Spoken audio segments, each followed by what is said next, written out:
billionaire was betrayed by his wife and best friend. He was about to lose everything he built. He was saved by the one person they all ignored. A poor housemaid with a gift that nobody could explain. If you are just tuning into this channel for the first time, please subscribe and give this video a thumbs up. Also share with your friends and family. It means the world to us. Sir, please, I'm begging you, don't leave this house today. Chief Kunle stopped walking. He had just stepped into the hallway. One hand was fixing his expensive watch, the other was holding his car key. But now, standing in front of him and blocking his path, was Kemi the housemaid. She was kneeling on the cold marble floor. Her eyes were red. Her hands were pressed together. She was shaking. "What's this?" Kunle asked quietly. Kemi looked up. Her voice was shaking. "Please, sir, don't go. Something terrible will happen if you step out today." Kunle looked confused. "What are you talking about?" "I had a dream, sir, last night. You were wearing the same clothes. You got in your car and didn't come back. There was blood everywhere. People were shouting your name. Please don't go." Kunle stared at her. The air in the room suddenly felt different. Still, heavy. This wasn't one of those silly dreams that made people laugh. Kemi looked really scared. His phone buzzed in his pocket. Emeka again. He was already late for the investors' meeting. Everything depended on this deal. Billions. "Get up," Kunle said. His voice was low. "This is not the time." "Please, sir," she whispered. She pressed her hands to the floor. "I know I'm only a maid, but I couldn't keep quiet. If I let you go and something happens, I won't forgive myself." Just then, heels clicked on the staircase. Madam Blessing. She came down slowly. Her robe was tied tight around her waist. Her face already had early makeup. She stopped when she saw Kemi on the floor. "What exactly is going on here?" she asked coldly. "She's saying I shouldn't leave the house," Kunle replied. He didn't take his eyes off Kemi. Blessing stepped down and folded her arms. "Why?" Kemi didn't move. "Ma, I had a dream, a very clear one. If he leaves this house today, he won't come back alive." Blessing laughed rudely. "This is why I told you we need to fire this girl. She has now turned into a prophet." "Blessing," Kunle started. "No, let me talk," she snapped. "You have an important meeting this morning. Money is involved. Contracts are waiting. And now a housemaid is stopping you with nonsense dreams. You must be joking." Kemi bowed her head lower. "I'm sorry, Ma, but I had to say it." "Get out of the way," Blessing ordered. Kunle raised his hand. "Wait." Blessing turned sharply. "Wait for what?" He was quiet. His eyes were still on Kemi. There was something about her voice, something honest. She wasn't stuttering. She wasn't trying to impress anyone. She looked like someone who had just seen something she couldn't forget. Then it happened. That feeling. That quiet warning deep in his chest. No noise, no drama. Just a strong feeling. If you step out today, you'll regret it. Kunle stepped back. He walked slowly to the center table. He dropped his car key beside his phone. He turned away from the door. "I'm not going." Kemi breathed softly, still kneeling.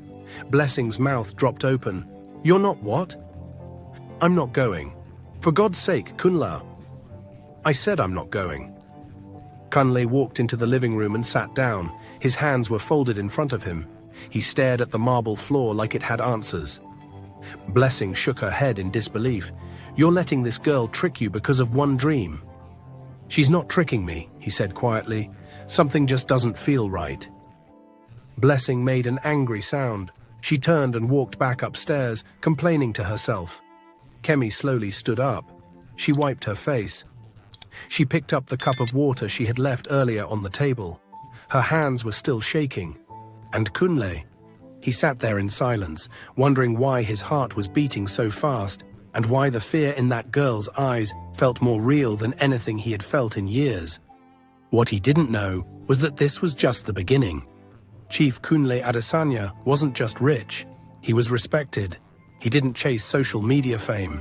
No unnecessary noise, no wild interviews or loud birthday parties.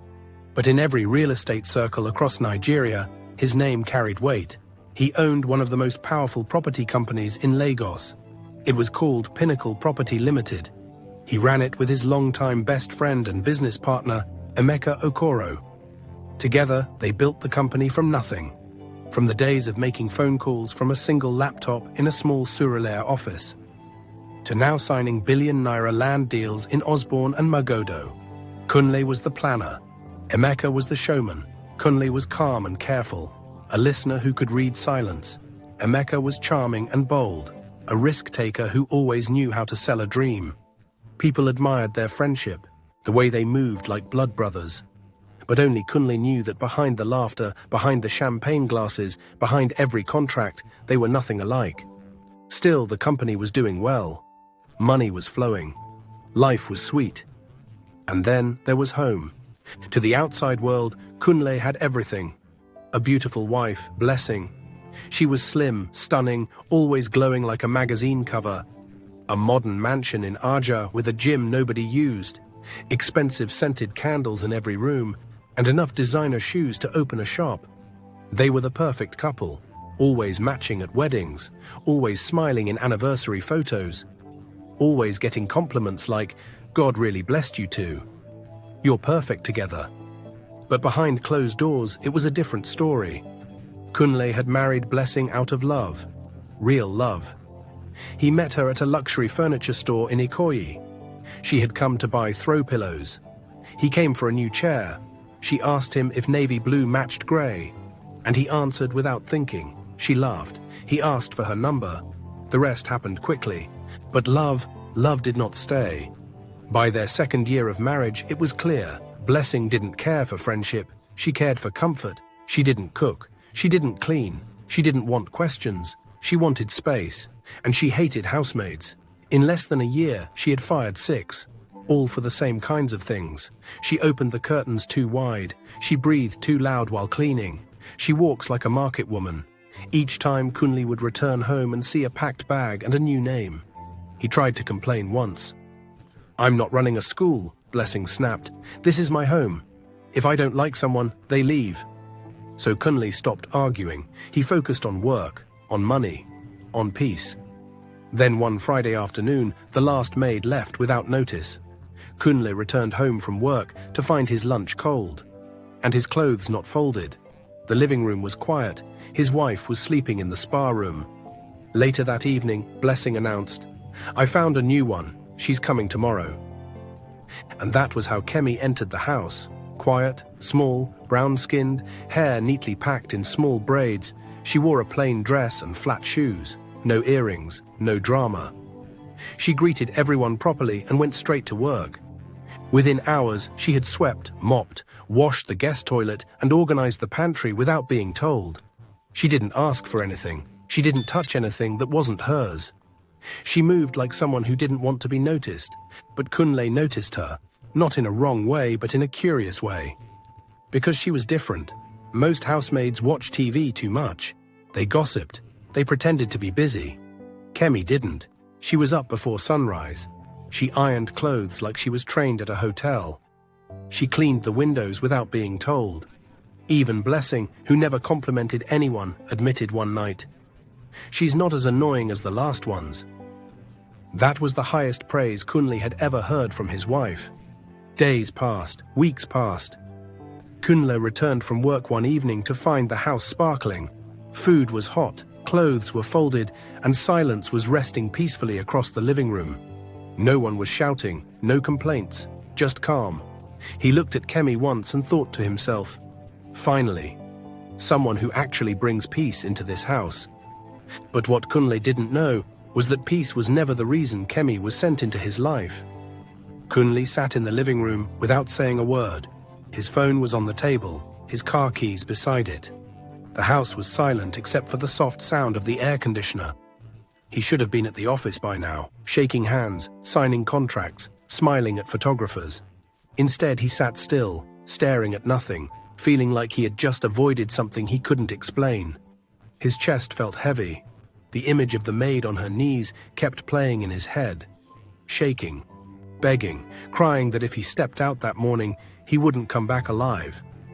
At first it sounded crazy, but now he couldn't shake the feeling that something had truly been waiting for him outside that gate. His phone lit up again. Emeka. Kunle sighed and picked up. "Guy, Emika's voice came sharp. What's going on? You didn't show. The investors are angry. I had to cancel, Kunle said quietly. You had to cancel? Cancel what? Do you know what was on the table today? This deal, Kunle, this deal was gold. I know, he replied. His voice was flat. What's going on? Emeka asked again. Talk to me. Kunle hesitated. He didn't know how to explain it.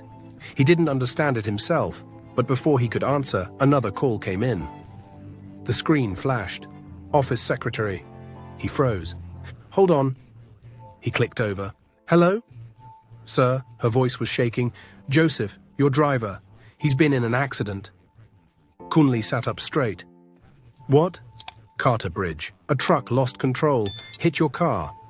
The same car you normally use. It flipped over. He's in the hospital. He's not awake. We thought you were in the car. Kunle slowly lowered the phone and stared at the floor. The exact car, the exact road, the exact time he was supposed to leave. He didn't move, didn't speak, just sat there, playing the image in his head. What if he hadn't listened? What if he had ignored her? The silence in the house suddenly felt loud. The sound of footsteps broke his thoughts. Blessing appeared from the hallway, her robe still tied, her phone in hand. So you're just sitting here all day? She asked. Kunle didn't look at her. There was an accident. She raised an eyebrow. Okay. Joseph took the car. A truck hit him. The car is destroyed. Her hand stopped moving. Then, and you think that means what? I think if I had gone out, I might not be here. She laughed rudely. So now you're turning this into a spiritual story. Accidents happen every day in Lagos. Kunle looked at her. You're not even shocked. Why should I be? You're standing here, aren't you? He stared at her face, calm, cold, no sign of worry, no sign of relief. It made something shift in his chest. I'm keeping her, he said. Blessing frowned. Keeping who? The maid. She doesn't need to go. She saved my life. She caused unnecessary drama, Blessing snapped. She has no right telling you where to go or what to do. This is my house, and I won't let her. This is my house too. His voice was low but final. Blessing froze. The room went quiet. She blinked, then turned slowly and walked away. She left behind the smell of perfume and tension. Kunle sat back down. His hands were pressed together. He wasn't thinking about the maid. He was thinking about something deeper. Something wrong. He didn't have proof yet, but he could feel it. Something in his life was not as it seemed. The tension in the house didn't go away. If anything, it got thicker with every passing day. Kunle stopped talking as much. He watched more than he talked. He watched the way Blessing barely looked at him unless she was complaining. He watched how quickly she changed the subject whenever the accident came up. He watched how she avoided walking past the maid, like guilt lived in her shadow. But he didn't say anything, not yet. Instead, he started asking quiet questions. A few days after the accident, something happened. Kunle was in the dining room, looking through his tablet. Blessing had just stepped out to answer a call. Kemi came in to clear the plates. She didn't speak at first. Then quietly, just above a whisper, she said, "Sir." Kunle looked up. She bent slightly, pretending to pick up a dropped napkin. "Please don't sign any papers this week." He frowned. "Why?" Kemi's voice got even lower. "I had another dream. This one was clearer. I saw papers. You signed them. Not long after, everything fell apart. You lost your company. Your accounts were frozen. There were police officers. Sir, you were in handcuffs." Kunle went stiff in his seat. She added, "If you sign any document this week, you will not only lose your money, you may end up in jail for something you didn't even do." Before he could ask more, Blessing walked back in. Kemi picked up the tray and left quietly. But the words stayed. They didn't just stay. They went deep. Kunle didn't forget it. 2 days later, Emeka came by the house. He showed up in his usual loud fashion. Neat hair, fresh cologne, big smile. "My guy," he shouted, pulling Kunle in for a hug. "Thank God you didn't get in that car. That thing was terrible." Kunle gave a small smile. "Let me guess," Emeka continued. "That maid is still around? The one that gave prophecy that morning?" Kunle nodded. Emeka laughed. Guy, when did you start listening to dreams? I don't ignore warnings anymore, Kunle said calmly. Emeka raised an eyebrow but didn't push. Anyway, don't forget that the Dubai deal is still alive. We just need your signature. Kunle nodded. Send the documents. Emeka smiled. That's what I like to hear. But later that night, when the documents arrived and Kunle opened the folder, his body went tense. Something wasn't right. The numbers looked wrong. The land value was lower than what they originally discussed. The foreign account listed on the payment page. It wasn't one he knew. Then he remembered. Please don't sign any papers this week. You may end up in jail for something you didn't even do. Kunle didn't sign it. He closed the file and locked it in his drawer. A quiet investigation followed. He called a friend in banking, and what they found was worse than expected. Emeka had been stealing company money into private offshore accounts for over 2 years. Large amounts hidden under fake project names. All carefully done, like someone who never planned to get caught. It wasn't just betrayal, it was criminal. And Kunle wasn't just being betrayed in business. At home, things got worse. Blessing began trying everything to get Kemi out of the house. She's too comfortable, she said one morning, slamming a drawer. Too quiet. I don't trust her. Kunle didn't look up. She's good at her job. She's disrespectful. She's disciplined. Blessing folded her arms. She's going. Kunle finally looked at her. She's staying. Blessing's voice rose. You're choosing a maid over me. I'm choosing my peace. That night, Blessing locked herself in the guest room. She walked around angry, then picked up her phone and called Emeka. He answered with a tired voice. What is it? I can't do this anymore, she said. Her voice was breaking. I'm suffocating. What happened now? He's still protecting that girl. He refused to fire her. She keeps interfering with everything. She's just a housemaid. No, she's not. She's a curse. That girl is watching us. She's ruining the entire plan. Emeka was quiet. Blessing kept going. You told me to marry him. You said if I did, we'd find a way in. Take part of the company, access the money. We've been planning this for how many years? And we're still not there. We're not, she snapped. We've tried everything. You even sent those boys that evening to catch him on a Papa road. Do you remember? I remember. They were armed, Emeka. They waited for hours. And what happened? He changed routes. Again, because of her, Emeka breathed out. She called him, told him to take another way home. It's like she always knows. Every trap we set, he walks around it. Blessing's voice dropped. I'm tired. I hate living here. I hate pretending to be a wife. I hate sharing a bed with a man I don't love. You love me, Emeka said quietly. Yes, she whispered. That's why I did all this. But it's taking too long. It's falling apart. And if something doesn't happen soon, I'm walking away. Saturday evening came quiet and slow. Kunle was on the balcony, going through business reports on his tablet. Blessing walked into the living room in a fitted travel dress. Her scarf was tied loosely around her braids. Her nails were freshly painted. She stood near the staircase, casually checking her phone. I'll be going tomorrow morning, she said. Kunle didn't look up. Where to? Ibadan. Daddy hasn't been feeling well. I need to check on him. He nodded slowly. All right. I should be back Monday. Okay. She waited for more questions. Maybe a hug, a safe trip, anything. But Kunle simply returned to his screen. Something about the silence made her nervous. But she smiled and walked away. Kunle didn't move. He didn't show any emotion. But inside, he was already making a call. Follow her, quietly. Don't lose sight. Don't interfere. Just send me updates. The next morning, she left the house at 7:15 a.m. Her handbag was designer. Her smile was soft. She kissed Kunle lightly on the cheek and waved goodbye. By 9:03 a.m., the first update came in. She didn't go to Ibadan. She drove straight to Ikoyi. She checked into a boutique hotel on Broad Street. Kunle read the message without moving. By 9:47 a.m., the second update came. Emeka arrived, cap pulled low, sunglasses, simple black shirt. He didn't check in. He went straight upstairs. Same room. Kunle stared at the photo. Then he sat back slowly. No shock, no panic. The truth had already been beating in his chest for weeks. This was only proof. They didn't come out all day. By 6:20 p.m., Kunle arrived at the hotel in a dark car. He didn't tell his driver why. He didn't need to. He got out calmly, walked in. The receptionist greeted him with a smile. He didn't smile back. "Room 406, he said. She hesitated. "Are you—" Kunle brought out his wallet and dropped 2 thick bundles of money. "I won't be long." She swallowed hard and handed him the spare key. He didn't rush.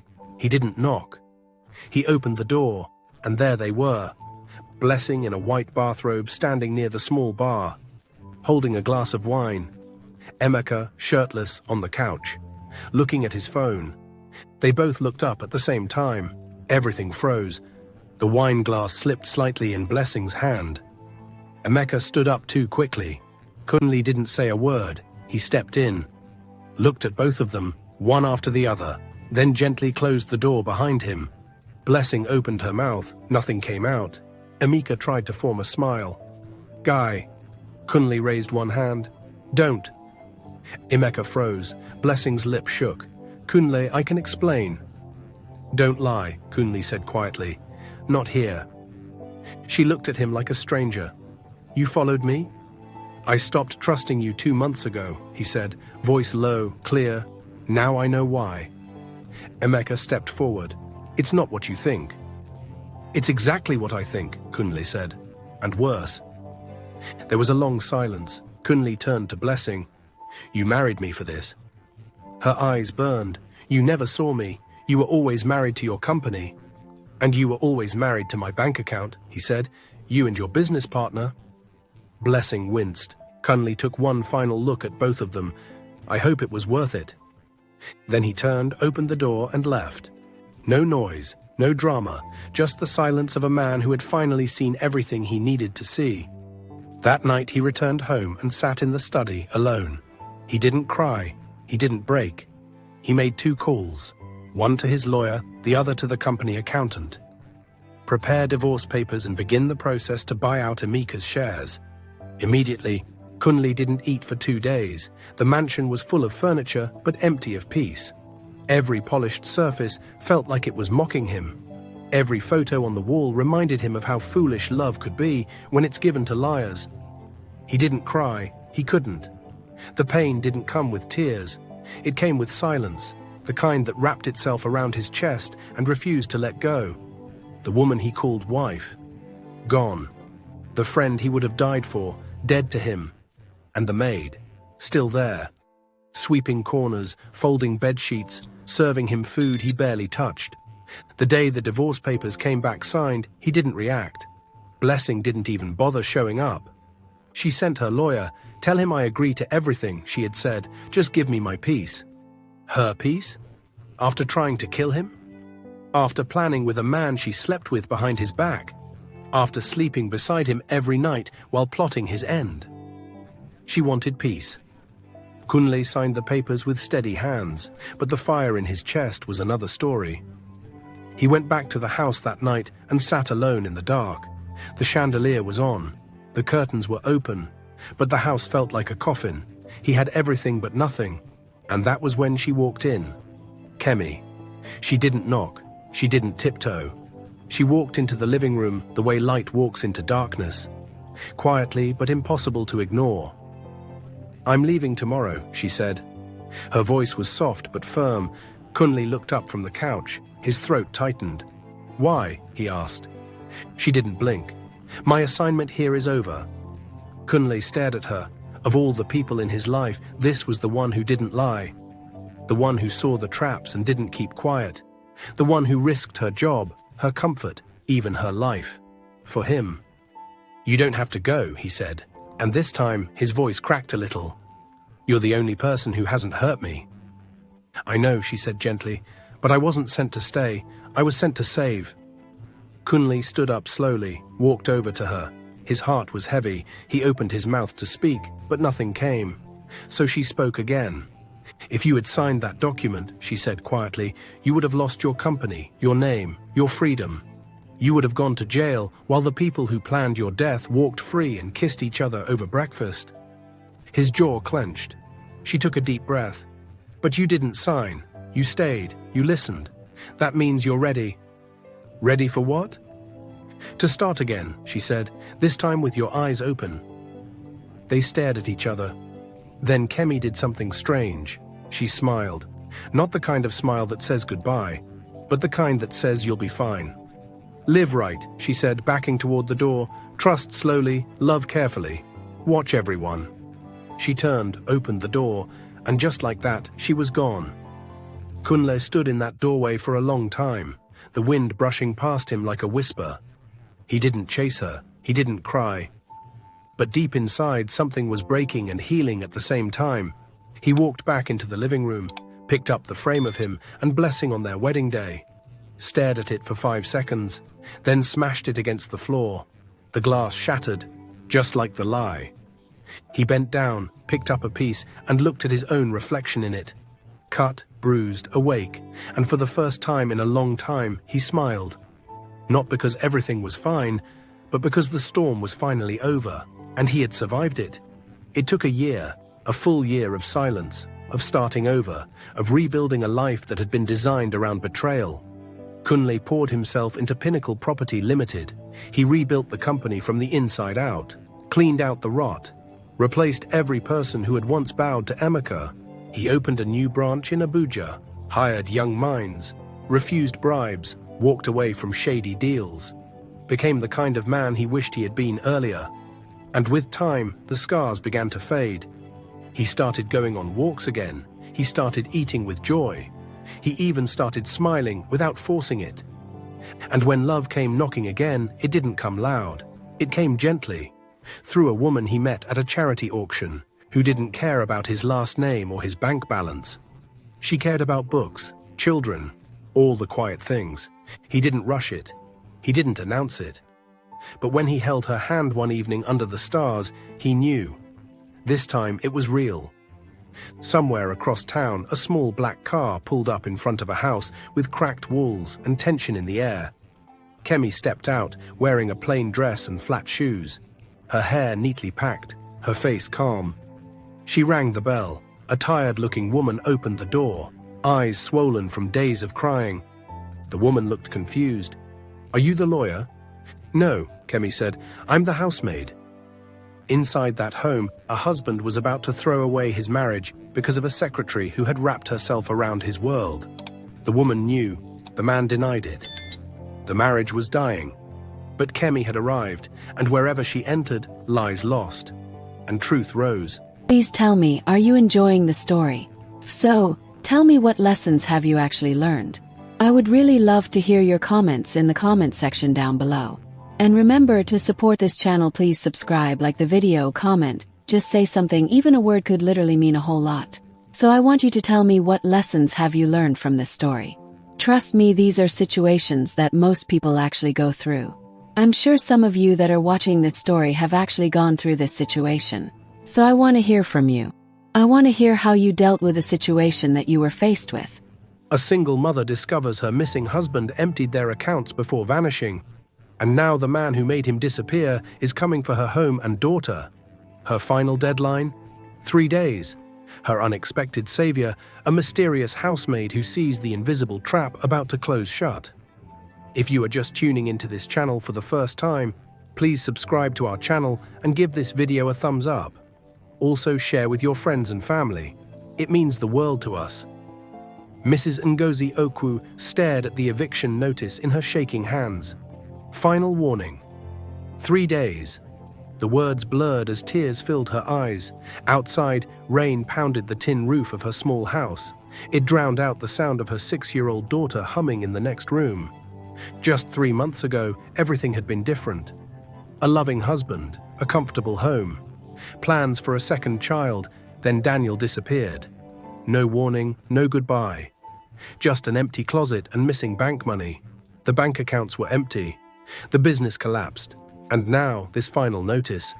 "Mama, I'm hungry," little Kioma called from the doorway. She was holding her worn teddy bear. Ngozi quickly wiped her tears and forced a smile. "I know, sweetheart. Mama will make something special soon. But the kitchen cupboards told another story, almost empty, and the last bit of savings had gone to Chioma's school fees last week. Ngozi kissed her daughter's forehead. Go play with Mr. Brownie. Mama needs to make some calls. As Chioma skipped away, Ngozi leaned against the wall and closed her eyes. She had called everyone. Family, friends, former colleagues. Some couldn't help. Most wouldn't. Her phone buzzed, a message from her landlord. My patience is finished. Either full payment or you're out by Friday. She slid down the wall until she hit the floor, her head in her hands. God, if you're there, she whispered, I need a miracle. What she didn't know was that miracles sometimes come knocking at the front door. The next morning, a gentle knock woke Ngozi from her restless sleep on the couch. She hadn't even made it to bed. Chioma was still sleeping in the bedroom. The knocking came again, soft but steady. Ngozi tightened her wrapper around her waist and moved carefully to the door. Debt collectors didn't usually come this early, but these days nothing would surprise her. She opened the door just enough to peek through. A young woman stood there, small frame, brown skin, hair neatly packed in small braids, simple dress, flat shoes. Good morning, Ma, the woman said. Her voice was gentle but clear. My name is Kemi. I heard you might need help with housework. Ngozi looked confused. I think there's a mistake. I didn't call for any house help. Mrs. Aduni at the market told me you might need someone, Kemi replied. Her expression didn't change. I don't charge much, Ma, and I can cook, clean, help with your daughter. How did you know I have a daughter? Ngozi's grip tightened on the door. Kemi smiled slightly. Mrs. Aduni mentioned it. Ngozi shook her head. I'm sorry, but I can't afford help right now. I'm actually... Her voice caught. The shame of her situation suddenly felt overwhelming. I understand, Ma, Kemi said quietly, but sometimes the help we need comes when we least expect it. She glanced past Ngozi into the house, then added, I don't need payment right away. I just need a place to stay for a while. I can work for lodging until you're in a better position. Ngozi studied the young woman's face. There was something in her eyes, something honest, something that didn't seem to match the simple role of a housemaid. Against her better judgment, Ngozi opened the door wider. Come in. We can discuss it. What Ngozi didn't realize was that when Kemi crossed that threshold, everything was about to change. And the mystery that surrounded this quiet maid had only just begun. By evening, Kemi had transformed the small house. The floors gleamed, the windows sparkled, the kitchen was organized. And somehow, though Ngozi couldn't figure out how, there was a pot of jollof rice cooking on the stove. It filled the house with a delicious smell that had been absent for weeks. More surprising was Chioma's reaction. The little girl, who had been withdrawn and quiet since her father left, was now giggling. Kemi was teaching her a hand-clapping game in the living room. Higher, higher, Chioma squealed as Kemi's hands moved faster. Ngozi watched from the doorway. A strange feeling settled in her chest. Relief mixed with confusion. In just hours, this stranger had brought more light into their home than had existed in months. Later, after Chioma was tucked in bed, Ngozi found Kemi folding laundry that had been piling up for days. You didn't have to do all this, Ngozi said. She sat down at the small dining table. I still don't understand why you're helping us. Kemi continued folding. Her movements were precise and smooth. Everyone needs help sometimes, Ma. Today it's you. Tomorrow it might be me. But the food, how did you... I had some savings, Kemi said simply. It's nothing. Ngozi shook her head. I can't accept that. You can't spend your money on us. Ma, Kemi looked up. Her eyes suddenly looked intense. Some things are more important than money. The way she said it made Ngozi fall silent. There was that feeling again, that Kemi wasn't just a housemaid looking for work, that there was something more to her being here. Just then, Ngozi's phone rang. She glanced at the screen and her stomach tightened. The bank. Again. Excuse me, she mumbled. She stepped into her bedroom to take the call. Mrs. Okwu, the stern voice began without greeting. This is the final notice about your husband's loan. If payment isn't received by Monday, we'll have no choice but to... Please, Ngozi cut in. Her voice was breaking. I've explained the situation. My husband left. He took everything. I just need more time to... The bank has been very patient, Ma. But business is business. Monday is the deadline. The call ended quickly. Ngozi sat on the edge of her bed. The phone was still clutched in her hand. The loan had been in Daniel's name, but he had used their home as security. The home that already had an eviction notice. When she finally came out of the bedroom, Kemi was waiting with a cup of tea. "Drink this, Ma," she said softly. "It will help." Ngozi accepted the cup. She didn't question how Kemi seemed to know exactly what she needed. "Ma," Kemi said after a moment, "don't go to that interview tomorrow." Ngozi nearly choked on her tea. "What interview?" "The one with Chief Babatunde, the business proposal." The cup froze halfway to Ngozi's lips. "How did you know about that?" "I didn't tell anyone." Kemi's eyes held hers steadily. "I saw the email on your phone when you left it on the table earlier. I wasn't snooping, Ma. But I need to warn you. That man is not who he claims to be. If you go to that meeting, you will lose what little you have left." A chill ran through Ngozi. The meeting was her last hope. Chief Babatunde had reached out 2 days ago. He claimed to be an old business friend of Daniel. He said he had a proposal that could help her money situation. It had seemed like a lifeline. "That's crazy," Ngozi said, though her voice lacked conviction. "Chief Babatunde is well respected. He owns half the properties in Ikoyi." "He's also connected to your husband's disappearance," Kemi said quietly. "And if you meet him alone, you will regret it." The cup clattered back onto its plate. "What are you talking about? How would you know anything about my husband?" Kemi looked down at her hands, then back up at Ngozi. "I know it sounds strange, Ma, but sometimes I see things. I have dreams. Last night I dreamed about you, about this house, about a man taking everything and disappearing, and about another man pretending to help while planning to take the rest." Ngozi stood up quickly. The chair scraped loudly against the floor. "I think you should leave, now." "Ma, please. Number this is crazy. You show up at my door knowing things you shouldn't know. You cook food I can't afford. You tell me about dreams and warnings." Ngozi's voice rose with each word. "I don't know what kind of game you're playing, but I want you out of my house." Kemi didn't argue. She stood up quietly. She gathered her small bag and moved toward the door. But before she left, she turned. "The document he will ask you to sign tomorrow transfers ownership of this house to his company. He knows about the eviction notice. He knows about the bank loan. He's counting on your desperation." Then she was gone, the door closing softly behind her. Ngozi stood frozen in the middle of the room. Her heart was pounding. How could Kemi have known about the document? Chief Babatunde had mentioned it only in his private email. He said it was a formality, that it would help restructure her debt. She sank back into her chair. Doubt crept in for the first time. What if Kemi was right? What if this meeting was a trap? Outside, the night had grown quiet. The rain had stopped. And somewhere in the darkness, Kemi walked away from another house, another life she had briefly touched. But the story was far from over. The next morning came bright and clear, as if the previous day's storm had washed everything clean. Ngozi moved through her morning routine like a robot, her mind still replaying Kemi's warnings. "Mama, where's Kemi?" Kioma asked over breakfast. She was pushing her cornflakes around the bowl. "She had to go, sweetheart. But she promised to show me how to make paper birds today." Ngozi sighed. Sometimes people make promises they can't keep.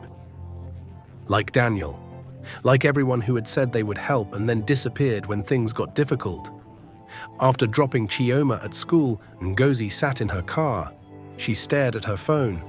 Chief Babatunde's office had sent a reminder about the 11 a.m. meeting.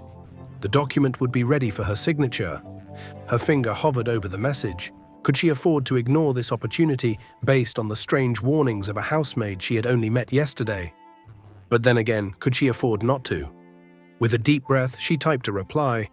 "Something has come up. Can we reschedule for tomorrow? Same time." The response came almost immediately.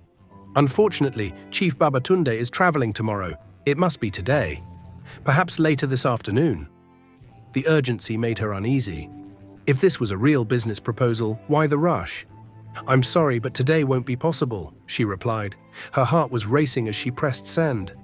This time, the response took longer. When it finally came, the tone had changed completely. "Mrs. Okwu, perhaps you don't understand the opportunity being presented. The chief is doing you a favor by even meeting with you after the mess your husband left. This offer expires today." A threat wrapped in business language. Kemi's words echoed in her mind. "He's counting on your desperation." Instead of replying, Ngozi put her phone away and started the car. There was someone else she needed to see first. The market was busy, as always. Women argued over tomatoes and peppers. Men carried heavy sacks of rice and beans. Children weaved through the crowds, running errands for their mothers. Mrs. Aduni's fabric stall was at the far end. You could recognize it by its bright Ankara prints, hanging like colorful flags in the breeze. "Ah, Ngozi," the older woman called out when she spotted her. "It's been too long. How is Kioma?" "She's well, thank you." Ngozi fingered a blue fabric absently. "Mrs. Aduni, did you send a housemaid to me yesterday?" "A young woman named Kemi?" The fabric seller's forehead wrinkled. "Housemaid?" "No, my dear. Why would I do that without asking you first?" Ngozi's stomach tightened. "She said you told her I needed help." Mrs. Aduni shook her head firmly. "I haven't spoken to anyone about you, Ngozi. Not since—" She hesitated. "Not since Daniel left. She knew about Kioma. She knew things she shouldn't have known." A look of concern crossed the older woman's face. "What kind of things?" Ngozi hesitated, then decided to trust her old friend. "She warned me about a business meeting I have today with Chief Babatunde." Mrs. Aduni's expression changed instantly. Her eyes widened. She glanced around quickly before pulling Ngozi closer. "Listen to me," she said. Her voice was barely above a whisper. "Stay away from that man. His hands are not clean." "What do you mean?" "There are rumors. Women who signed contracts with him, thinking they were saving their businesses. They ended up with nothing. Some even ended up—" She trailed off, but her expression filled in the blank. "And your husband? What about Daniel?" Ngozi demanded. Mrs. Aduni looked pained. "I didn't want to be the one to tell you, but they were seen together the day before he disappeared, arguing. Daniel looked afraid." The world seemed to tilt beneath Ngozi's feet. "You're saying Chief Babatunde had something to do with Daniel leaving?" "I'm saying be careful, my daughter, very careful." Ngozi drove home in a daze. Her mind was racing. If what Mrs. Aduni said was true, if Chief Babatunde was somehow connected to Daniel's disappearance, then Kemi's warning wasn't just accurate, it was potentially life-saving. But how could she have known? And who was she really? When she arrived home, the house felt empty without Kemi's quiet presence. It was strange how someone who had been there for less than a day could leave such a void. Ngozi checked her phone again. 3 missed calls from Chief Babatunde's office. A text message. "The chief is willing to come to you. He can be at your house by 4 p.m. He insists this matter cannot wait." A chill ran down her spine. He knew where she lived. Just then, there was a knock at the door. Ngozi froze. It was only 2 p.m. Too early for Kioma to be back from school. Too early for the chief's promised visit. The knocking came again, more urgent this time. She moved carefully to the door and looked through the peephole. Her breath caught. It was Kemi. When she opened the door, the young woman didn't wait for an invitation. She stepped inside quickly. Her usual calm manner was replaced by urgency. "You didn't go to the meeting," she said. "It wasn't a question." "No, Ngozi struggled to find words. "I spoke to Mrs. Aduni. She never sent you. She doesn't know you." Kemi didn't deny it. "There's no time to explain everything now. He's coming here." "How do you—" "Please, Ma, just listen." Kemi reached into her bag and pulled out a flash drive. "Everything you need to know about Chief Babatunde is on this. His connection to your husband, the properties he's seized, the women he's threatened." Ngozi stared at the small device. "What am I supposed to do with this?" "Take it to this address." Kemi handed her a piece of paper. "Ask for Detective Ibrahim. Tell him Kemi sent you." "Detective? You want me to go to the police?" "Not just any police. Detective Ibrahim has been building a case against Chief Babatunde for months. Your evidence could be what finally brings him down." Ngozi shook her head, overwhelmed. "I don't understand any of this. Who are you? How do you know these things?" For a moment, Kemi's determined expression softened. "I'm someone who was sent to help, just like I helped Kunle before you." "Kunle? Who is dash dash?" Another knock at the door, this one heavy and demanding. Both women went stiff. "Chief Babatunde," Kemi whispered. "He's early." "Mrs. Okwu," a deep voice called from outside. "I know you're home. Your car is in the driveway." Ngozi looked at Kemi in panic. "What do I do?" "Go out the back door. Take the flash drive to Detective Ibrahim, now." "But what about you?" "Don't worry about me. This isn't the first time I've faced someone like him." "Mrs. Okwu," the knocking became pounding. "Open this door immediately."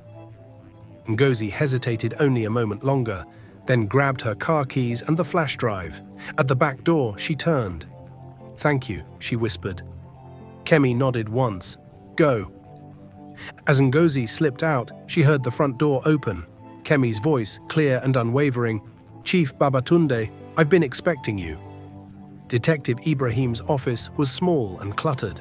It was tucked away in a corner of the area command that seemed deliberately designed to be overlooked. The man himself matched his surroundings. Unassuming, somewhat messy, but with sharp eyes that missed nothing. "Kemi sent you?" he asked after Ngozi had introduced herself. His tone revealed nothing. "Yes, she gave me this." Ngozi placed the flash drive on his desk. "She said it contains evidence about Chief Babatunde, about what he's been doing to women like me." The detective picked up the drive. He turned it over in his fingers. "And what exactly has he been doing to you, Mrs. Okwu?" Ngozi told him everything. Daniel's disappearance, the empty accounts, the eviction notice, the sudden offer from Chief Babatunde that seemed too good to be true. As she spoke, Detective Ibrahim's expression grew increasingly serious. "And this Kemi," he said when she had finished. "Where is she now?" A wave of guilt washed over Ngozi. In her rush to follow Kemi's instructions, she had left the young woman alone with Chief Babatunde. "She's at my house, with him." The detective stood up quickly. "We need to go, now." They arrived to find 2 police cars already parked outside Ngozi's house. Their lights were flashing silently. Officers stood on the lawn, talking in low voices. Detective Ibrahim flashed his badge and approached one of them. "What's the situation?" "Anonymous tip," the officer replied. "Said there was evidence of fraud and intimidation taking place at this address. When we arrived, we found this." He handed Detective Ibrahim a folder. Inside were documents, the same documents Chief Babatunde had wanted Ngozi to sign, but with notes in the margins revealing the true nature of the agreement. Beside them were photos of Chief Babatunde with Daniel, dated the day before he disappeared. "Where is Chief Babatunde now?" Detective Ibrahim asked. "In custody. He was here when we arrived, shouting at someone. A young woman." Ngozi's heart raced. "Where is she? The young woman?" The officer shook his head. "By the time we entered the house, there was no woman. Just the chief and these documents on the table." "That's impossible," Ngozi insisted. "She was here. Her name is Kemi." Detective Ibrahim and the officer exchanged glances. "Mrs. Okwu," Detective Ibrahim said carefully, "we searched the entire house. There was no one else here." Later that night, after the police had gone, after Chioma had been picked up from a neighbor's house and put to bed, Ngozi sat alone in her living room. She was trying to make sense of everything that had happened. Chief Babatunde was in custody. The flash drive Kemi had given her contained enough evidence to keep him there. Financial records showing a pattern of fraud, testimonies from other victims, even a recorded conversation with Daniel where threats were clearly made.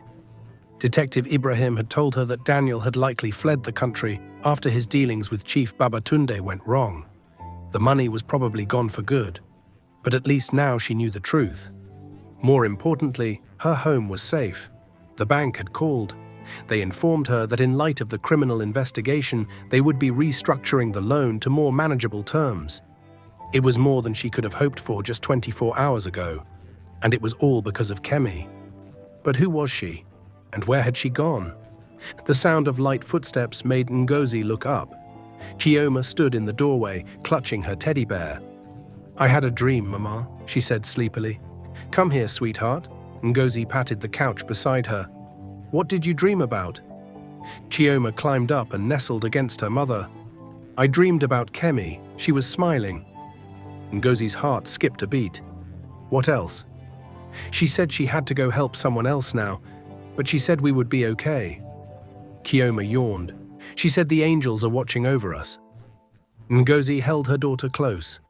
A strange peace settled over her. She didn't understand who or what Kemi was, but she knew one thing for certain. Whatever dark forces had been circling her family, they had been defeated by the quiet strength of a woman who appeared just when she was needed most. Across town, in a neighborhood where desperation hung in the air like a heavy cloud, a man sat on his porch. His head was in his hands. Behind him, the sounds of arguing drifted through the open window. His teenage son was shouting at his wife, making threats of leaving, of following the wrong path. The family was breaking, and the man didn't know how to fix it. A shadow fell across the porch steps. He looked up. A young woman stood there, small frame, brown skin, hair neatly packed in small braids, simple dress, flat shoes. "Good evening, sir," she said. Her voice was gentle but clear. "My name is Kemi. I heard you might need some help around the house." The man stared at her for a long moment. There was something in her eyes, something honest, something that didn't seem to match the simple role of a housemaid. "Come in," he said finally, standing aside. "We could use some help around here." What he didn't know was that when Kemi crossed that threshold, everything was about to change. And the mystery that surrounded this quiet maid was only beginning to unfold. For Kemi wasn't just a housemaid. She was a guardian, a protector, sent to those who needed her most just when they thought all hope was lost. And her work was far from finished. If you made it to the end of part 2 of this thrilling story, then all I can say is congratulations and thank you. These videos really take a lot of time to make. But you guys' support really keep me going. Comments below and share this video with your friends and family. Also, like and subscribe to the channel so that you'll be the first to be notified when I drop a new video. Tonight, a father will lose his son forever. At midnight, 17-year-old Kola must spill blood to join Lagos's most feared gang, or have his own spilled instead. As the clock ticks down, a mysterious housemaid appears with a shocking revelation. This isn't just about a lost teenager. It's about an invisible war for the souls of young men across the city. If you are just tuning into this channel for the first time, please subscribe to our channel and give this video a thumbs up. Also share with your friends and family. It means the world to us. Mr. Segun Adebayo sat on his porch steps. His head was in his hands. The sounds of another argument drifted through the open window behind him. "I'm done with this." His 17-year-old son, Kola, shouted at Segun's wife, "Mercy, you're not even my real mother. Stop acting like you have any right to tell me what to do." "Kola, please," Mercy's voice trembled. "I'm just worried about..." "Worried? About what? That I'm finally making money? That I have friends who actually respect me?" Something crashed inside the house. Probably another picture frame. The third this month. Segun closed his eyes. He was too exhausted to intervene. Again, the arguments had become routine since Kola started hanging out with Kingsley Okafor and his crew. Kingsley, with his flashy cars and designer clothes. Kingsley, whose business opportunities were turning Segun's once obedient son into a stranger. Segun knew what Kingsley really was. Everyone in Alimosho knew, a drug dealer, a recruiter of young boys. But knowing and proving were different things, and knowing and convincing your teenage son were worlds apart. The door slammed behind him as Kola stormed out. His backpack was slung over one shoulder. "Where are you going?" Segun stood up, finding his voice at last. "It's almost 9. Kola didn't even look back. "Out." "You have school tomorrow." "Maybe I'll go. Maybe I won't." Segun stepped forward. A flash of anger cut through his exhaustion. "Kola!" His son turned then. His eyes were cold in a way that made Segun's heart ache. When had this happened? When had his boy, his and Adenike's son, become this hardened young man? "What, Dad?" Kola's voice was quiet now, which was somehow worse than the shouting. "What are you going to do? Hit me? Lock me up? You can barely keep this house together. You couldn't save Mom, and you can't stop me." The words landed like physical blows. Segun stood frozen as his son walked away, disappearing into the darkness of their street. Behind him, the front door opened again. Mercy stepped out, eyes red from crying. "He didn't mean it," she said softly, but they both knew it wasn't true. Kola had meant every word. "I'm losing him, Mercy." Segun's voice broke. "Just like I lost Adenike." Mercy placed a gentle hand on his shoulder, but said nothing. What could she say? They both knew the truth. 5 years after cancer took his first wife, Segun was now watching helplessly as their only son slipped away into a world that would destroy him just as surely. A movement across the street caught Segun's eye. A figure standing in the shadows, watching. He tensed, wondering if it was one of Kingsley's boys, monitoring Kola's home. But as the figure stepped into the pool of light cast by the street lamp, he saw it was a young woman. Small frame, brown skin, hair neatly packed in small braids, simple dress, flat shoes. She stood there for a moment, looking directly at him, then began walking toward their house with purpose in her step. Mercy tightened her grip on Segun's shoulder. "Who is that?" Segun shook his head. "I don't know." The young woman stopped at the bottom of the porch steps. "Good evening, sir," she said. Her voice was gentle but clear. "My name is Kemi. I heard you might need some help around the house." Segun frowned. "Help? We didn't call for any house help." "Mrs. Iabo at the market mentioned you were looking," she replied. Her expression didn't change. Mercy stepped forward. "There must be a mistake. I never spoke to Mrs. Iabo about house help." The young woman's eyes remained steady. "Sometimes help arrives before we know we need it." Something about her gaze made Segun pause. There was a depth there, a knowing that seemed out of place with her simple appearance. "It's late," he said. "Perhaps you should come back tomorrow." "Tomorrow might be too late," Kemi said quietly. Segun felt a chill run through him. "Too late for what?" "For your son." Mercy gasped softly. Segun went stiff. "What do you know about my son?" Kemi's expression remained calm. "I know he's walking a dangerous path. I know there are people pulling him away from you. And I know that after tonight, it will be much harder to bring him back." Segun stepped down until he was face to face with this strange young woman. "Who are you? How do you know these things?" "I'm someone who was sent to help," she said simply. "Will you let me?" Segun stared at her for a long moment. There was something in her eyes, something honest, something that didn't seem to match the simple role of a housemaid. Behind him, Mercy whispered, "Segun." He made his decision.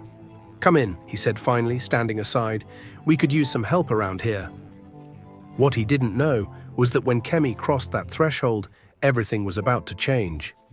And the mystery that surrounded this quiet maid was about to reveal itself in ways none of them could imagine. By morning, the house felt different. Segun woke to the smell of fresh akara and brewing tea. Sounds he hadn't experienced since Adenike was alive. Mercy had tried in the beginning, but her cooking never quite measured up. Eventually, they'd all settled for quick breakfasts, eaten separately on the way out the door.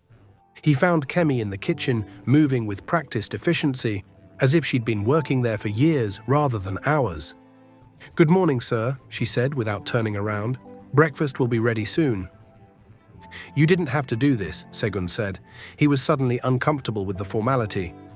"And please, call me Segun." Kemi nodded but didn't respond. There was a quietness about her that made him curious. Not shy, not timid, but contained. Like someone who carried much more inside than she showed. "About last night," he began. "What you said about my son." "Is Kola home?" she interrupted, finally turning to face him. The question caught him off guard. I don't know. He came in very late." "Check his room," Kemi said. Her voice was gentle but firm. "Now." Something in her tone made him move. He walked quickly to Kola's bedroom at the end of the hall and knocked lightly. When no answer came, he opened the door. The bed was empty, not slept in. Segun's heart sank. He returned to the kitchen, where Kemi was now placing food on the table. Mercy had joined her, looking refreshed despite the previous night's tears. "He didn't come home," Segun said flatly. Kemi nodded as if she'd expected this. "Sit, eat, we need to talk." As they ate, Kemi spoke quietly but clearly. Kola has been recruited by Kingsley Okafor, not just for small errands anymore. Tonight they're planning to bring him into the inner circle. Segun put down his fork. "How could you possibly know this?" "The initiation requires blood," Kemi continued, ignoring his question. "Not just loyalty, not just breaking the law. Blood." Mercy gasped. "What are you saying?" "I'm saying that tonight, Kingsley will ask your son to hurt someone to prove himself, and once that happens, the path back becomes much harder." Segun stood up quickly. "I'm calling the police." "The police can't help," Kemi said calmly. "Not yet. There's no evidence. No crime has been committed, and Kola will only be pushed further away." "Then what?" Segun demanded. Frustration and fear made his voice sharp. "What am I supposed to do? Just wait while my son becomes a criminal? A murderer?" Kemi looked up at him.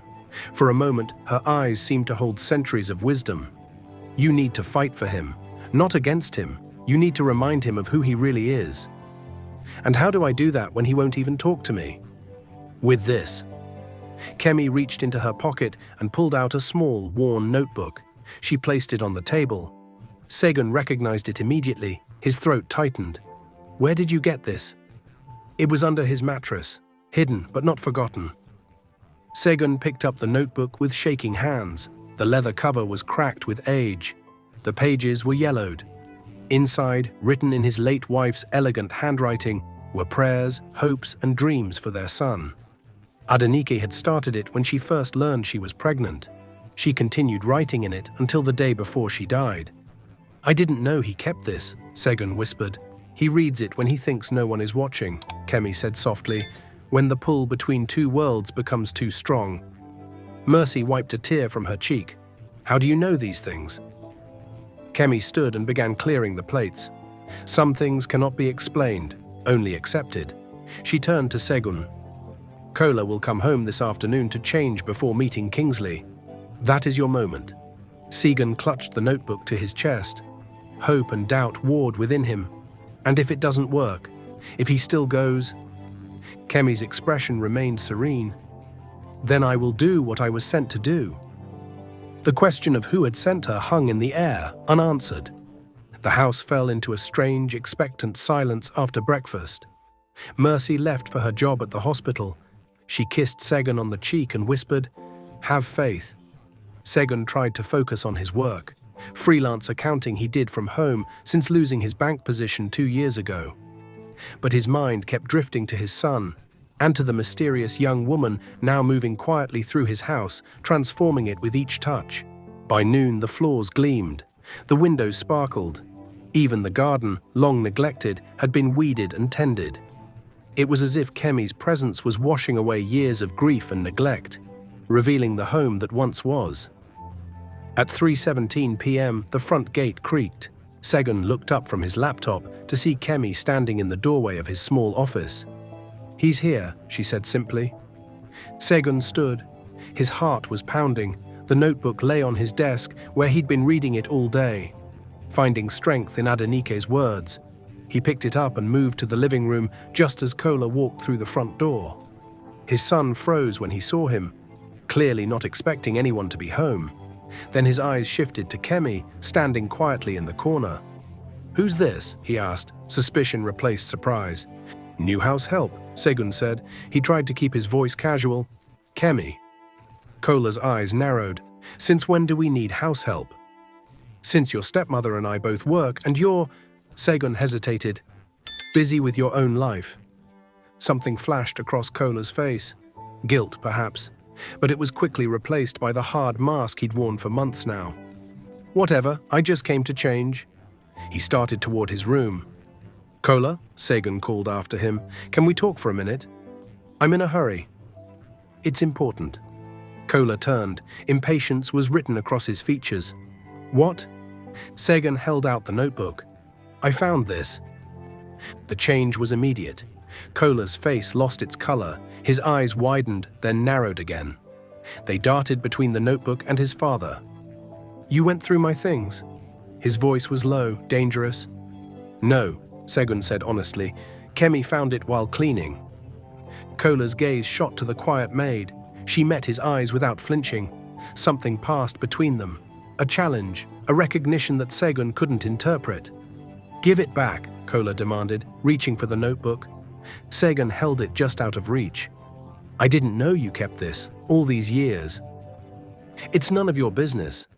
"She was my wife, Kola, your mother. That makes it my business." "You don't get to use her now," Kola spat.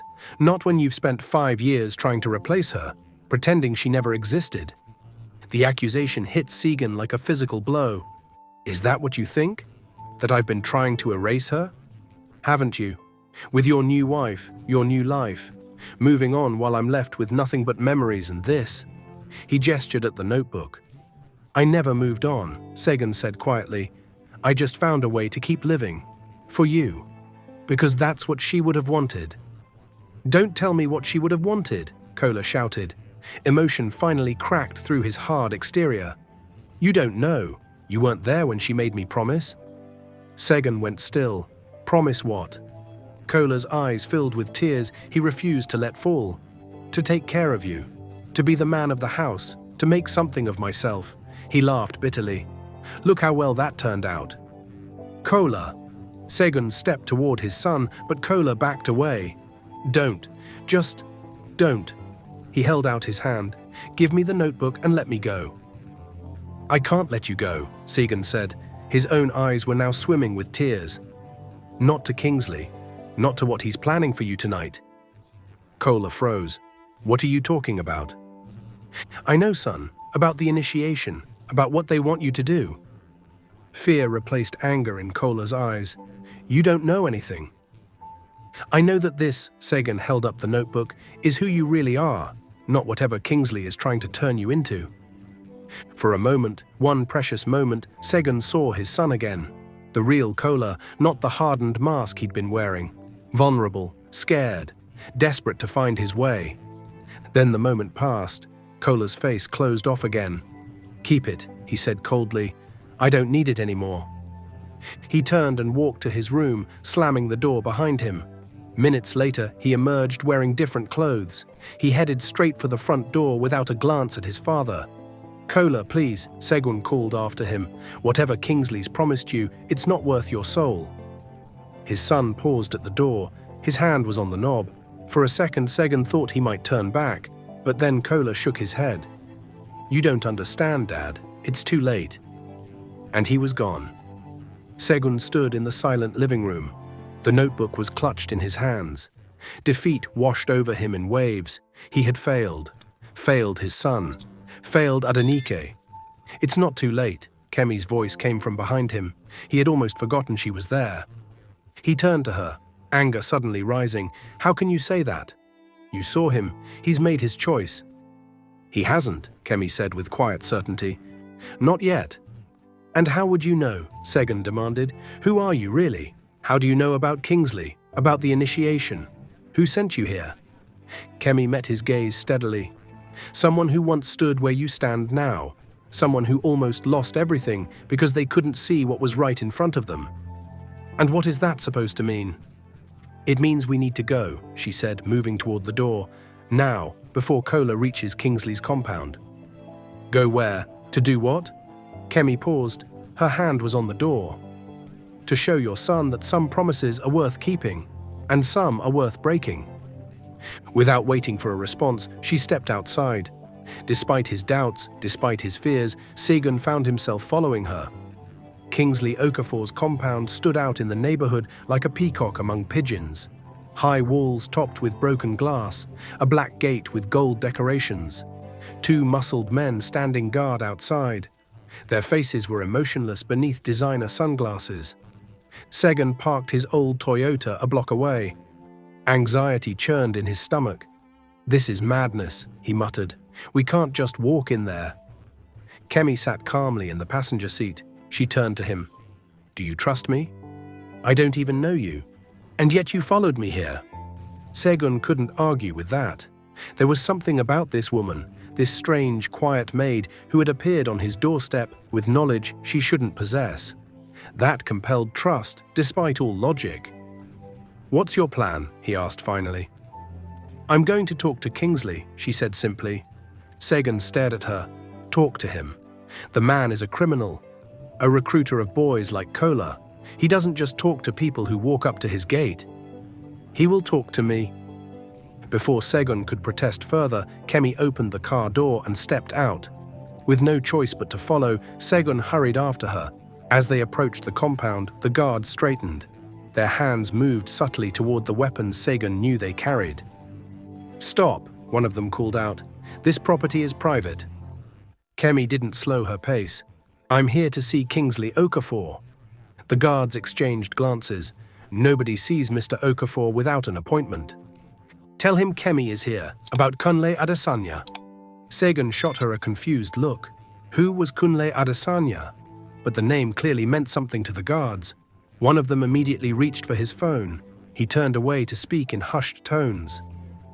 After a moment, he turned back.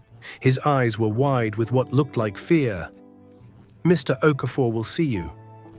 The gate swung open. It revealed a compound that looked more like a small palace than a home. Marble floors, crystal chandeliers, art pieces that Segun, even with his limited knowledge, recognized as extremely valuable. They were led through a series of rooms.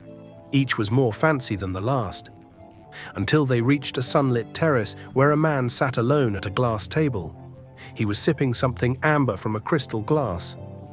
Kingsley Okafor was younger than Segun had expected, perhaps 35, handsome in a sharp, predatory way. He wore a white linen suit that contrasted starkly with his dark skin. Gold glinted at his wrists and neck. He looked up as they approached. His face showed no surprise, only mild interest. "So," he said, his voice was smooth as oil, "you're Kemi." She nodded slightly. "And you're the man trying to destroy Segun Adebayo's son." Kingsley's eyes shifted to Segun, as if noticing him for the first time. "Ah, the father." He smiled, revealing perfect white teeth. "Your boy has potential, ambition, unlike you." Segun's hands curled into fists at his sides, but Kemi spoke before he could. "Release him from tonight's commitment." Kingsley laughed, a sound like glass breaking. "Release him." The boy came to me, begged for a chance to prove himself, to be something more than his father's disappointment. The words cut deep, but Segun held his ground. "Whatever you've promised him, whatever you've told him, it's based on lies." "Is it?" Kingsley raised an eyebrow. "Look around, Mr. Adebayo. Do I look like I'm living a lie? Your son wants what I have: power, respect, the ability to take what he wants from this world instead of settling for scraps." "At what cost?" Segun demanded. "His freedom, his future, his soul." Kingsley waved a dismissive hand. "Poetic but meaningless. We all pay a price for success." "And what price did you pay, Kingsley Okafor?" Kemi asked quietly. "Or should I call you Chinedu Okafor, as you were known before you changed your identity?" The smooth confidence on Kingsley's face faltered. "Who are you? How do you know that name?" "I know many things," Kemi said. "I know about the boy from the village who watched his father work himself to death for pennies, who swore he would never end up the same way, who first stole, then cheated, then hurt others to climb out of poverty." Kingsley stood up quickly. His chair scraped against the marble. "Guards!" "They won't come," Kemi said calmly. "Not yet." "What do you want?" Kingsley demanded. His composure was cracking. "Money? Is that it?" "I want you to look at this man," Kemi gestured to Segun. "Really look at him, and then at yourself. He lost his wife, nearly lost everything. But he didn't turn to hurting others. He didn't start recruiting boys to do his dirty work. And what did his nobility get him?" Kingsley sneered. "A broken home, a rebellious son, while I have all this." "Do you?" Kemi stepped closer to him. "You sleep with guards at your door. You trust no one. You change your phone weekly for fear of being tracked. Is that truly having everything?" Something flickered in Kingsley's eyes. Doubt, perhaps, or a distant memory. For a moment he looked younger, more vulnerable. Then the hardness returned. Enough of this. He reached into his jacket. Segun tensed, expecting a weapon, but instead Kingsley pulled out a phone. "You want the boy? Fine. He's nothing special anyway. Plenty more where he came from." He dialed a number, spoke briefly, then hung up. "There, your precious son has been released from his commitment." He fixed his gaze on Kemi. "Now get out of my house before I change my mind." "There's one more thing," Kemi said. "The evidence." Kingsley's eyes narrowed. "What evidence?" "The videos you took of the boys during their initiation, the ones you used to control them afterward." Segun felt sick at the implication. Kingsley had been recording these young men, creating blackmail material to ensure their loyalty. "You're bluffing," Kingsley said, but his voice lacked conviction. "You couldn't possibly know about that." "The same way I know about Kunle Adesanya, about the land deal that nearly destroyed him, about your connection to Chief Babatunde now sitting in a jail cell because he underestimated someone like me." Kingsley's face went pale. "You're working with them, the police." "I work for justice," Kemi said simply. "Now the evidence, all of it. Or the next visitor to your compound won't be as peaceful as us." For a long moment, the only sound was the distant chirping of birds. Then Kingsley walked to a small safe concealed behind a painting. He opened it and removed a hard drive. "Take it," he said, tossing it onto the table, "and don't come back." As they walked out of the compound, hard drive in hand, Segun felt like he was moving through a dream. None of this made sense. Not Kemi's knowledge of Kingsley's past, not the criminal's sudden surrender, not the mention of people and events Segun had never heard of. "Who are you?" he asked again as they reached the car. "Really?" Kemi looked at him with those deep, knowing eyes. Someone who was given a second chance, and now gives the same to others. Before Segun could press further, his phone rang. Mercy's name flashed on the screen. "Segun." Her voice was breathless with excitement. Kola's home. He just walked in, looking confused but different, softer somehow. Relief washed over him in a wave so powerful his knees nearly buckled. "We're on our way," he managed to say before hanging up. He turned to share the news with Kemi, but she was already walking away, down the street instead of toward the car. "Wait," he called after her. "Where are you going?" She paused, looking back over her shoulder. "My work here is done. But how will you get home? At least let me drive you." A small smile touched her lips. "I go where I'm needed, Segun Adebayo. And right now, you're needed at home. With your son." "I don't understand any of this," he admitted. "How you knew about Kingsley, about the initiation, how you convinced him to let Kola go." "Some things aren't meant to be understood," she said, "only accepted as the blessings they are." And with that, she turned and continued walking. Her small figure grew smaller with each step. Segun watched until she disappeared around a corner, then got into his car, heart full of questions, but also, unexpectedly, hope. When Segun arrived home, he found Kola sitting at the dining table. A mug of tea was cooling in front of him. Mercy stood by the stove. Her face was bright with cautious joy. Father and son looked at each other for a long moment. Then Kola spoke. His voice was small in a way it hadn't been for months. "I don't know what happened, Dad. I was heading to Kingsley's, determined to go through with everything. But then..." He shook his head as if trying to clear it.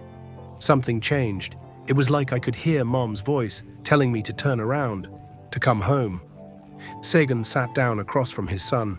He placed the notebook gently on the table between them. "Your mother always did have a way of getting through to you." Kola's eyes filled with tears that this time he let fall. "I'm sorry, Dad, for everything, for what I said about you not being there when Mom made me promise. The truth is, she made me promise to keep being the good son she raised, to honor her memory by living right." He looked down at his hands. "I broke that promise." "No." Segun reached across the table, clasping his son's hand. "You lost your way for a while, that's all. We all do sometimes." "How did you know?" Kola asked. "About Kingsley, about what was supposed to happen tonight." Segun thought about Kemi, about her impossible knowledge and quiet certainty, about the way doors opened for her and hardened criminals yielded to her words. Let's just say we had help from someone who sees more clearly than most. Kola nodded slowly. The new maid. There was something about her, something familiar. Familiar how? I don't know, just when she looked at me, it was like she knew me. Like she could see right through all my anger to what was underneath. He paused. Where is she anyway? She had to go, Segun said softly. Her work here was done. Later that night, after Kola had gone to bed, sleeping peacefully for the first time in months, Segun sat on the porch steps with Mercy. They watched the stars emerge in the darkening sky. I still don't understand it, Mercy said. Her head was resting on his shoulder. Any of it. Who she was. How she knew what she knew. I've been thinking about that, Segun said slowly. Do you remember that news story a few months ago about a billionaire real estate developer named Kunle Adesanya? How he narrowly escaped some kind of fraud scheme. Mercy nodded. Vaguely, something about his wife and business partner betraying him. There were rumors that a housemaid had warned him, saved him somehow. Segun looked up at the stars. And then, when we were at Kingsley's compound, Kemi mentioned someone named Ngozi, a woman who was almost tricked into signing away her home. You think they're connected? That this Kemi person moves from crisis to crisis, helping people? I don't know what to think, Segun admitted, except that whatever or whoever she is, I'm grateful she found us. Mercy squeezed his hand. Maybe she's an angel. Segun smiled at the simplicity of the idea. Maybe. Or maybe she's just someone who learned to see the truth when others can't. Someone who uses that gift to help those who need it most. They sat in comfortable silence for a while, each lost in their own thoughts. Then Mercy spoke again. Her voice was thoughtful. You know, they say that those who have suffered deeply develop a kind of sight. That pain, if we let it, can open our eyes to things others miss. You think that's what happened to Kemi? She suffered and it gave her this ability? I don't know, Mercy said, but I do know that tomorrow I'm going to the market to find Mrs. Iabo, to ask if she really did send Kemi to us, and if not, to find out if anyone else has had a similar experience. Segun nodded. The mystery of Kemi would likely remain unsolved, but the gift she had given them, the return of their son from the edge of a darkness that might have swallowed him whole, that was real. That was enough. Inside the house, Kola turned in his sleep. One hand was resting on the worn notebook he had placed on his bedside table. And as he dreamed, a sense of peace washed over him. A feeling of being watched over, protected, not just by his father and stepmother, not just by the memory of his mother, but by something more, something that moved through the world like a quiet breath, touching lives at their breaking points and changing them forever. Across the city, a tired woman sat at a motor park. Her few possessions were packed in a small bag beside her. She wore a simple dress and flat shoes. Her hair was neatly packed in small braids. Her face was calm and serene despite the lateness of the hour. A bus pulled up, its doors hissed open. The driver looked at her curiously. Where to, miss? Kemi smiled slightly. Wherever I'm needed next. The driver nodded as if this was a perfectly reasonable destination. Kemi boarded the bus. She took a seat by the window. As the vehicle pulled away, she gazed out at the city lights. Her reflection in the glass overlaid the world beyond. In that reflection, just for a moment, something shifted. A suggestion of light around her form, a depth in her eyes that spoke of wisdom beyond her years. Then it was gone, and she was simply a young woman on a late-night bus, heading toward her next assignment. For Kemi wasn't just a housemaid, she was a seer of truths, a mender of lives, sent to those who needed her most, just when they thought all hope was lost. And her work would continue, as long as there were broken hearts to heal and lost souls to guide home. Thank you for watching. See you in our next story. Until I bring another intriguing story your way, bye for now.